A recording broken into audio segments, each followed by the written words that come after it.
السلام عليكم ورحمة الله وبركاته.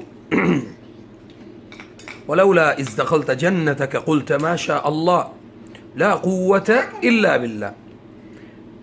یہ آیت پڑھنے کا مقصد یہ ہے کہ ہمارے ہاں لوگوں کی نعمتوں پر ماشاءاللہ کہنے کی عادت نہیں.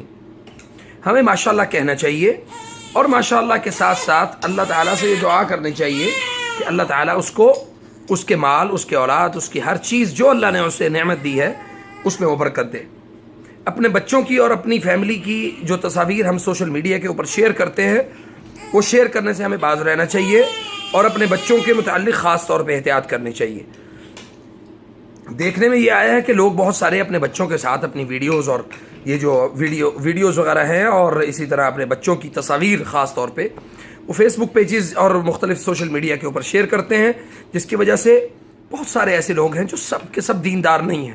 وہ دیکھتے ہی کہتے ہیں کہ واہ کتنا پیارا بچہ ہے، یا واہ کیسا بچہ ہے، اس کے آنکھیں دیکھو، اس کے کان دیکھو. جب وہ تبصرہ کرتے ہیں تو بچے کو نظر لگ جاتی ہے. بچے کو نظر لگتے ہی پھر ہم بھاگتے ہیں ادھر ادھر. بچہ بیمار ہوتا ہے، ہمیں بیماری کی سمجھ نہیں آتی، حالانکہ بچے کو نظر لگی ہوتی ہے. اس لیے جب بھی ایسا کوئی معاملہ ہو فوراً اپنے بچے کو دم کیا کریں. وہ دم کیا ہے؟ اعوذ بکلمات اللہ التامہ من کل شیطان وہامہ ومن کل عین لامہ. جزاکم اللہ خیر. السلام علیکم ورحمۃ اللہ وبرکاتہ.